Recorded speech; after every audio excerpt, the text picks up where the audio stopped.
Hey guys, welcome to my channel Vidyadhan Academy. My name is Jyoti and here I am going to teach you reproduction in organism. Channel को like कीजिएगा, share कीजिएगा, subscribe करना बिल्कुल भी मत भूलिएगा. So what is reproduction?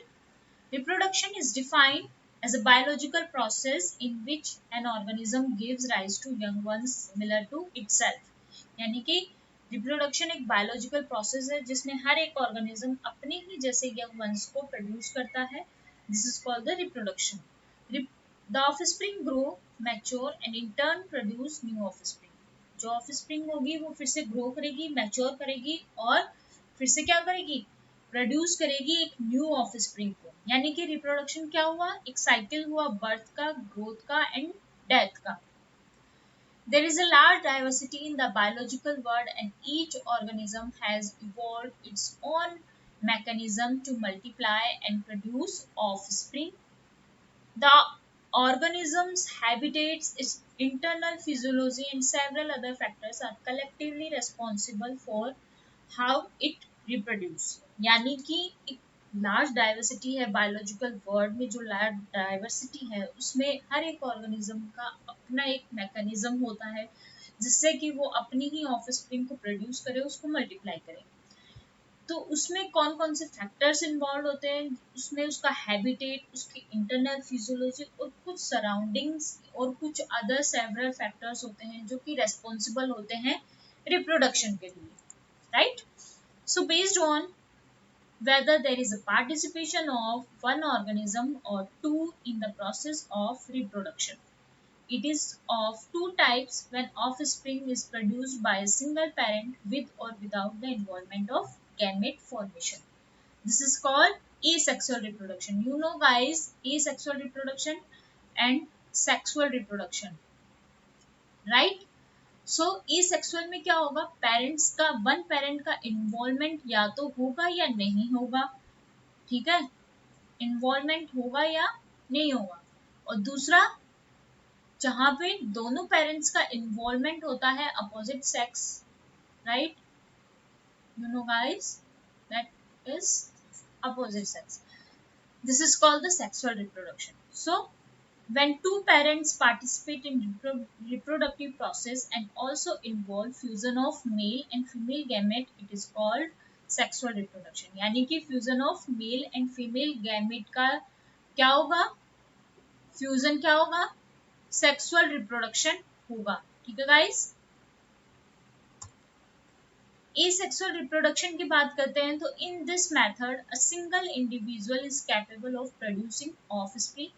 As a result, the offspring that are produced are not only identical to one another but are also exact copies. Here you can see the diagram of amoeba in binary fission or budding formation in yeast.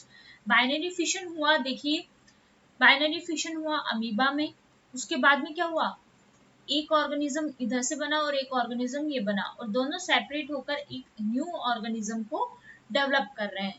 और here you can see the budding formation in the yeast. Bud का formation हुआ, बड क्या हुई, फिर detach हो जाएगी और अपने ही जैसी एक न्यू ऑफस्प्रिंग को बनाएगी जो कि क्या होगी, मॉर्फोलॉजिकली और जेनेटिकली सिमिलर होगी. इसीलिए इसे क्लोन टर्म गया है, बोला गया है, राइट गाइस. सो एसेक्सुअल रिप्रोडक्शन की बात करें तो it is common among single celled organism and in plants and animals with relatively simple organization in protists and monerans. The organism or the parent cell divides into two or give rise to new individuals. You can see the diagram of zoospores of Chlamydomonas, Conidia of Penicillium, birds in Hydra, gemmules in sponge. In these organisms, cells division is itself a mode of reproduction. जब cells, obviously guys, cell क्या होगी, divide होगी. और budding formation में भी यही हो रहा था. बड का फॉर्मेशन हुआ, बड डिटैच हो गई, यानी कि क्या हुआ, सेल डिवाइड हो गई और एक न्यू ऑर्गेनिज्म का डेवलपमेंट हुआ. ठीक है. So it is also a mode of reproduction. Many single celled organism reproduced bye binary fission, जैसे कि amoeba, where a cell divides into two halves and each rapidly grows into an adult. In yeast, The division is unequally and small buds are produced that are remain attached initially to the parent cell, which eventually gets separated and mature into new yeast organism. yeast में हमने देखा कि एक unequal division होगा, cell का division होगा, जिसमें कि क्या होगा, स्टार्टिंग में क्या होगा, बर्ड क्या होगी, पेरेंट सेल से अटैच्ड होगी, उसके बाद में जब वो थोड़ा मैच्योर होने लगेगी उसके बाद में वो सेपरेट होगी, डिटैच होगी और एक न्यू यीस्ट ऑर्गेनिज्म को डेवलप करेगी. Members of the kingdom fungi and simple plants such as algae reproduce through special asexual reproduction structure. The most common of these structures are zoospores that usually are microscopic motile structure. zoospore क्या होते हैं, motile होते हैं. Here you can see the diagram. ये flagella होते हैं जिसकी वजह से क्या होंगे, ये मूवमेंट कर पाएंगे. Right guys, this helps to the movement. Other common asexual reproductive structure are conidia like penicillium. जैसे कि here you can see the diagram of conidia. Right guys, birds in hydra and gemmules in sponge. Now asexual reproduction animals की बात हुई, लेकिन plants में हम उसे क्या बोलेंगे, vegetative reproduction. Vegetative reproduction is frequently used in plants. The units of vegetative propagation such as runner, rhizome, sucker, tuber, offset, bulb are all capable of giving rise to new offspring. These structures are called vegetative propagules. Obviously, since the formation of these structures does not involve two parents, the process involved is asexual. आपने देखा होगा potato, bryophytes, ginger. Here is the adventitious root which develop a new organism, which develops a new species, right? देखो bird का formation हो रहा है, और जो राइजोम्स होते हैं, जो एडवेंटिशियस रूट्स होते हैं, वो भी क्या होते हैं, हेल्प करते हैं किसमें, न्यू ऑफस्प्रिंग को बनाने में.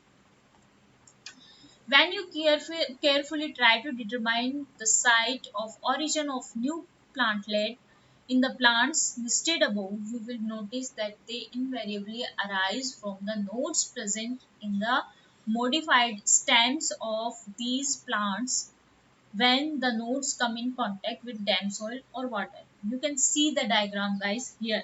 You can see that this is called, तो जब soil और water के contact में आते हैं, जब एक new offspring को बनाते हैं, वो क्या होते हैं, वो nodes और internodes. आपको पता होगा, this is called the nodes. This is called the nodes of stem, and this is called the internode. Right guys? ठीक है? They produce roots and new plants. Similarly, adventitious buds arises from the notches present at margins of leaves by bryophyllum. This ability is fully exploited by the gardeners and farmers for the commercial propagation of such plants. यानी कि bryophyllum का क्या होता है, exploit किया जाता है किसके थ्रू, फार्मर्स और गार्डनर्स जो क्या करते हैं, इसको एक्सप्लॉइट करते हैं. क्यों, कमर्शियल प्लांट्स के लिए. ठीक है. सेक्सुअल रिप्रोडक्शन की बात करते हैं, तो sexual reproduction involves the formation of male and female gametes either by the same individual or by different individual of the opposite sex. These gametes fuse to form zygote, which develops to form the new organism. It is an elaborate, complex and slow process as compared to asexual reproduction. Asexual reproduction के comparison में ये slow process है, और जिसमें कि क्या होगा, mail का गैमेट और फीमेल का गैमेट, मेल का gamete sperm and female gamete is ovum, fuse होके एक जाइगोट बनाते हैं और उसके बाद में एक न्यू ऑफस्प्रिंग को, न्यू ऑर्गेनिज्म को डेवलप करते हैं. Because of the fusion of male and female gametes, sexual reproduction results in the offspring that are not identical to the parents or among us themselves. हमने देखा होगा, अपने parents को देखा होगा, कुछ चीजें आप में मिलती होंगी, लेकिन आप you are not the clone of your parents, you are not the clone of, you are not identical to your parents. Right guys? So all organisms have to reach a certain stage of growth and maturity in their life before they can produce sexually. That period of growth is called juvenile phase. It is known as vegetative phase in plant. जैसे कि plant में vegetative phase होता है, उसी तरह से animals में उसे क्या बोला जाता है, जुवेनाइल फेज बोला जाता है। Thus phase is of variable duration in different organisms. The end of juvenile vegetative phase, of which marks the beginning of the reproductive phase, can be seen easily in the higher plants when they come to flower. आप जब भी कोई plant में higher plants जो होते हैं, जो कि फ्लावर और सीड भी सीड्स जनरेट करते हैं, एक फ्लावर के बाद में सीड से क्या होगा, वो पूरा फ्रूट डेवलप करते हैं, तो उन प्लांट्स में आप देख सकते हैं कि जुवेनाइल फेज क्या होती है। Plants the annual biennial types, plant जो होते हैं एनुअल होते हैं, वो बाइनेनियल टाइप्स होते हैं। Show clear cut vegetative reproductive and senescent phase, but in perennial species it is very difficult to clearly define these phases, right? A few plants exhibit unusual flowering phenomenon, some of them such as bamboo. Bamboo की जो life time जो होता है वो 50 to 100 years होता है guys, ठीक है। Produce large number of fruit and die, यानी कि बहुत ही लार्ज नंबर में फ्रूट्स क्या होते हैं, जनरेट करते हैं और फिर डेथ हो जाती है। Another plant Strobilanthes kunthiana, Neela Kurinji, flowers once in 12 years। ये एक 12 साल में सिर्फ एक ही बार ये फ्लावर देखा जाता है, जो कि केरला में देखा जाता है, right. Kerala, Karnataka and Tamil Nadu, right, इन जगहों पे ये देखा जाता है और सिर्फ 12 साल में एक ही बार ये फ्लावर देखा जाता है।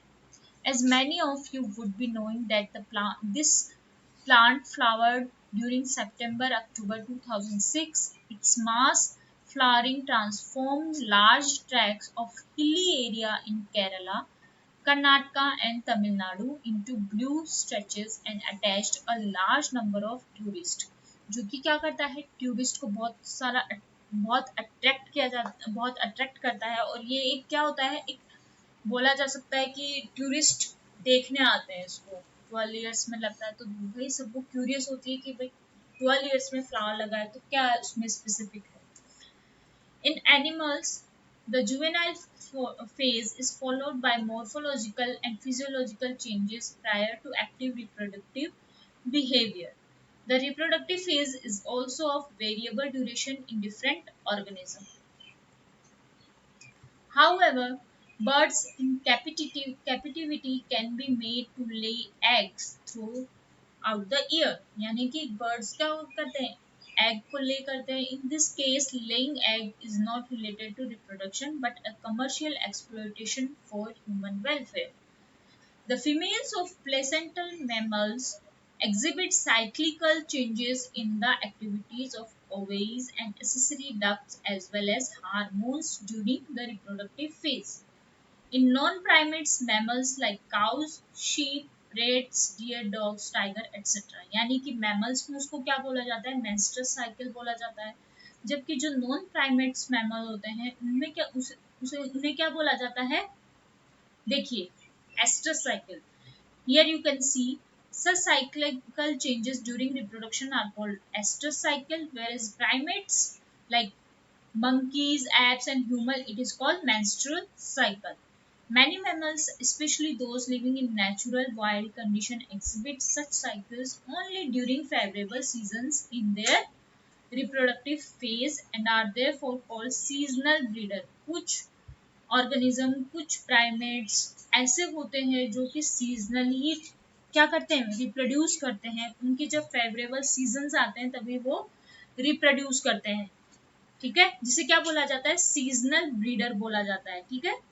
Many other mammals are reproductively active throughout their reproductive phase and hence are called continuous breeder. जो जिनका कोई फेवरेबल सीजन नहीं होता है, जिनका कोई फेवरेबल कंडीशंस नहीं होती है, वो उनको क्या बोला जाता है, कंटिन्यूअस ब्रीडर बोला जाता है।